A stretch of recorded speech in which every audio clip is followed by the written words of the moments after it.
Hello everyone! At kung may problema kayo sa inyong Facebook or Facebook page na lalo na yung violation, so itong video na ito ay para sa iyo. So sa akin guys is ganito din siya. Ang problema ko sa aking Facebook is nag-share ako ng videos sa ibang tao, pero hindi siya na parang violate talaga, pero bawal na bawal talaga siya sa community guideline ni Meta. Tapos yung mga comment pala sa atin pag mag-comment tayo sa ibang video na siguro hindi nagandahan si Meta, pero para lang sa atin guys okay naman siya, pero para sa kanya siguro hindi siya nakaintindi ng Bisaya. So, iba ang sa kanya, iba ang pagkaintindi niya. So, kaya i-violate niya tayo. So, basta iwan ko lang siya. Iwan ko bakit naka-violate ako. Pero para sa akin, okay naman siya. Kasi nag-comment ako doon, na cute, ganun. Pero itong video na ito guys, at saka yung na-share ko, yung mga violation ko na 3, ipakita ko sa inyo kung paano at saan ko siya dinidelete. Ayan, so, tapusin nyo lang ang video na ito para kung may para ma-delete nyo rin ang problema nyo sa inyong Facebook account or Facebook page. So tara, let's go. So dito na tayo guys, okay, mag-ano na tayo start. Ayan, ito na siya guys ang aking profile Facebook. So dito kayo, tapos punta kayo sa inyong settings, privacy, tapos click nyo ang settings. Pagkatapos nyo na-click nyan, so dadalhin kayo dito guys. Ayan. Pinahinaan ko lang siya guys para mas makaintindi kayo ng maigi. Okay? So, andito na tayo sa ating account center. So, bababa kayo. Ayan.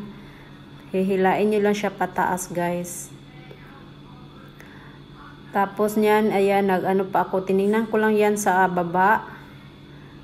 Pinahina-hina ko siya guys para makita ko din kung ano ang nasa baba pa. So, ganito siya guys.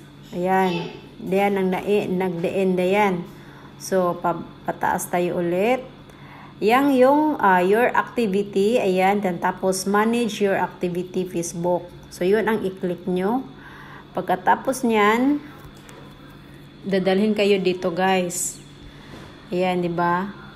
So nakikita nyo ito. Ayan. Yan, pinahila ko naman siya pa taas guys. At para makita ko din kung ano ang nasa baba na naman. Pag na ano niyan, pwede nyo siyang tingnan. Lahat yan, i-click nyo. At kayo na ang magbasa dyan guys. Basta, sundan nyo lang ito ang ginagawa ko. So, ayan. So, yung nakakulay blue is, inano ko yan guys. Klinik ko siya. At tinignan ko kung ano ang laman. Pero, mahina siya guys. Hindi siya ma-open. So, nagbalik ako dyan. Ayan, binabalik ko yan. So, ang i-click natin dyan is yung first one guys, yung your activity access Facebook. Yung pinakauna. Yan ang i-click nyo dyan. Yan, na-click ko na siya. Tapos yung pangalawa na, yung ayan, yung sa photos, tapos yung activity. Yan, basta yan, yung pangalawa siya guys, yung sa tag na yan. Yan ang i-click mo. So, ayan, dadalhin kayo dito at makikita nyo yung mga post nyo, yung mga comment dito, yung nag-comment sa inyo, at saka yung ikaw nag-comment sa ibang video. So, makikita lahat dyan guys. Kaya, itong Facebook natin, kaya ma-detect tayo ni Meta kung ano ang ginagawa natin. 'Di ba? So, pagkatapos nyan, i-click nyo yan lang yung manage post. Yan, yung sa activity your tag in. Yan ang problema ko guys. Kung may nagtag sa inyo or kayo ang nagtag or bali nag-share sa mga video. Like, naka-violation sa inyo. So, binalik ko lang siya guys para mas makaintindi kayo ng maigi. Ayan, binababa ko siya kung ano pa ang nasa baba. So, pinapakita ko sa inyo guys kung ano ang nasa baba. So, ayan. Tapos, bumalik tayo sa taas. Okay, babalik tayo sa taas. At i-click natin yung activity your tag in. I-click nyo lang yan ang manage post. Manage post. Maliit kasi siya guys. Kaya hindi ko siya masyadong mabasa. Ayan. So, pagkatapos nyan, nandyan na kayo, dinadala na kayo dito sa activity your tag in. Yan. O, diba? Ang lahat ng mga video dyan, makikita ni Mita. So, ayan. Pagkatapos nyan, guys, click nyo yung filter. Tapos, may mga choices dyan. Kung ano ang nasa ano nyo. Kung ano ang mga problema nyo. So, sa akin is violation siya yung na-share ko. So, kung i-type nyo dito ang date, guys. Kung anong date, kayo na may violation yung videos nyo. So, sa akin is, ang pinakauna, itong, ano ba to? Yung January 9, 2022, last year. No? Last year siya. Yung nag-ano to guys, yung nag-post ako ng video, tapos nag-comment, may mga comment dyan. So, ayan, maditik yan din ni Mita. Kahit mga comment pala yan guys, pwede din siyang magka-violation sa atin Facebook account. Yan, ito na siya guys, lumabas na siya. Ayan ang violation ko na mga comment. Ayan yung isa dyan, yung pangatlo na yan. Yung nag-share ako sa video na ano yun, sa mga about sa lupa yan na binibinta. So nag-share ako. So bawal na bawal talaga yan guys kay Mita. Yung mga nag-share ka, so maapektuhan din ang Facebook page mo or Facebook account mo. So, mag-ingat na lang kayo sa inyong Facebook page or Facebook account. So, ano ang dapat gagawin natin dyan? Mas maganda, i-delete na lang natin, no? Or i-remove kasi wala siyang delete dyan. So, i-click nyo lang lahat yung naka-box dyan. I-check nyo siya. I-click nyo lang siya lahat. Pwede nyo siya i-click all. So, sa akin dyan is iniisa-isa ko siyang chine-check. Kasi, tinitingnan ko siya kung may delete ba, kung may nakatatak ba delete. So, wala akong makita dyan. Ang nakita ko is, ano lang siya, yung remove, report tag, tapos i-view, tapos kung sino ang nag-post dyan. So, ako ang nag-post yan, guys, yung first na, ano ba yan, yung first na picture. At saka pangalawa, tapos yun lang yung pangatlong hindi kasi shinare ko yan sa iba. So, pwede nyo siyang i-view guys, kung pwede nyo siyang, kung gusto nyo tingnan kung ano ang laman. 'Di ba? So, ayan ang post ko. Tapos, nagka-violation ako dyan guys is yung comment. May nagko-comment sa akin dyan na okay naman siya, pero hindi ni Mita, parang hindi sa maganda sa kanyang mata or hindi siya siguro nakaintindi. So, ayan. Nilagyan niya ako ng violation. So, ano na yan sa anak ko yan na picture. So, wala namang nakita dyan na ano. So, i-remove ko na lang siya lahat para hindi na magka-problema ang ating Facebook page or Facebook account. So, click nyo lang yan guys dyan. Okay? So, yung delete, remove, pwede nyo siyang i-view. So, sa akin yan is ni-remove ko lang siya. So, ganyan. Tapos, i-click nyo, ipa-confirm ni Mita kung ikaw ba talaga yan. I-confirm yung password mo. So, kailangan i-type mo dyan ang password para maano mo siya, para ma-remove yung video or photos na sinishare mo dyan or pinopost mo. So, ayan na siya. So, ayan, may nag-ano na dyan na kailangan i-ano pa daw nila, i-review bago ma-delete. So, ganun lang siya guys. Ganun lang siya ka-easy. Ma-delete ang ating violation yung sa mga pinaka hirap na i-delete doon sa ating support inbox. Kasi pag copyright lang siya is madali lang siya ma-delete doon, diba? Ma-delete lang siya doon sa support inbox.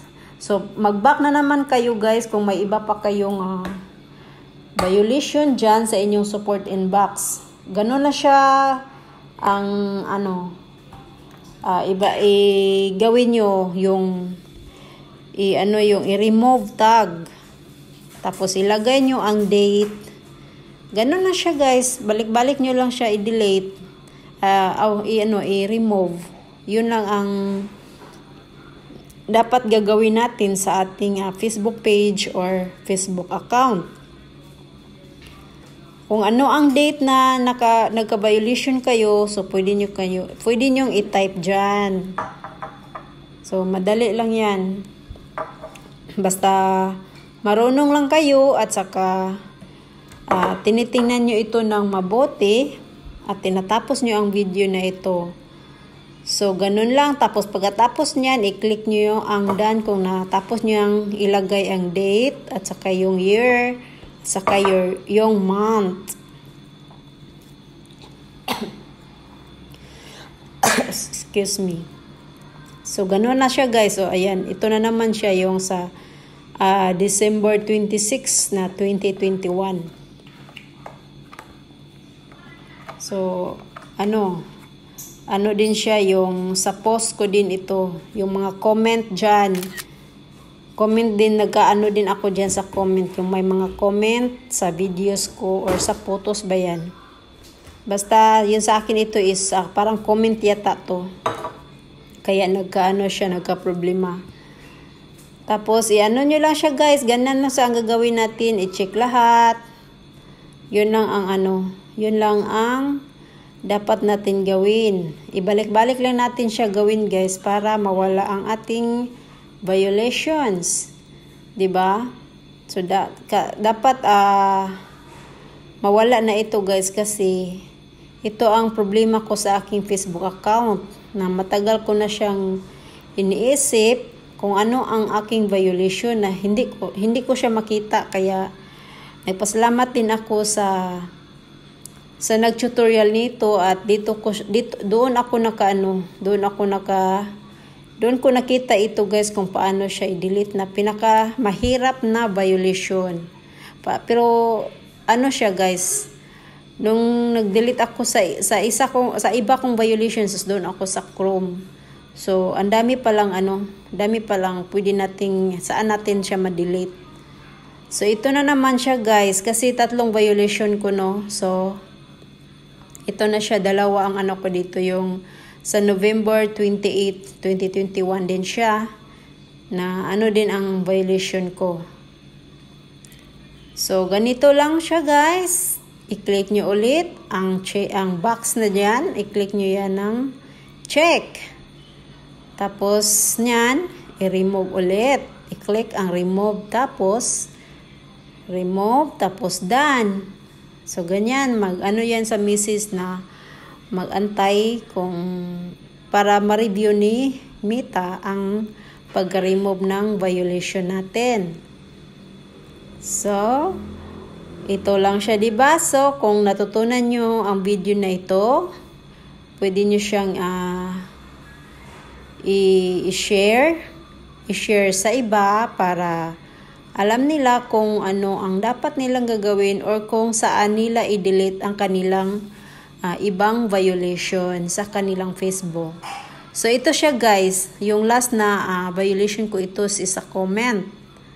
Nag-comment ako sa ibang video. So iwan ko kung ano ang ano ni Mita dyan.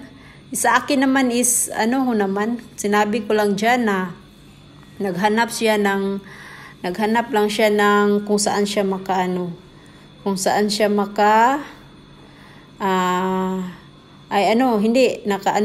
sinabi ko dyan is nakalock. So yun ang ni Mita, 'di ba? Hindi naman siya violation dyan, para sa atin lang kasi hindi naman against ang comment natin dyan. So, para mawala na to at maayos, so yan na lang natin i-remove. I-click na lang natin ang remove tag. Kasi pag i-report natin ang tag, so hindi man tayo dyan. Hindi man siya violation na parang dyan din naghubad, diba? Bata. So, remove nyo na lang dyan. Pero kung sa inyo is parang mas malala pa sa akin, pwede nyo siyang pwede nyo siyang i-report o nakadepende na yan sa inyo guys kung ano ang violation nyo. Basta, itong ginagamit ko guys is yung iPhone XR. So, iba-iba ang ating settings sa Facebook natin guys. Kung Android kayo, so mas mabilis siya makita, no? Yung activity log doon lang sa settings. Makita agad. So, sa akin is iba siya. Kailangan ko pa siyang hanapin sa baba. Iba ang kanyang pangalan, hindi yung activity log. Sa akin is activity, Basta activity yung sa Facebook na yun. So, yun lang guys. Tingnan nyo lang ito ng maigi. So, ito, tinitingnan ko siya ulit guys. Binalikan ko siya. Kung nandyan pa ba ang video na yung nag-tag sa akin. So, ayan, nawala na siya guys. Nawala na yung mga videos na na-remove ko dyan. So, yun sa ating activity log. So, ganun na siya guys.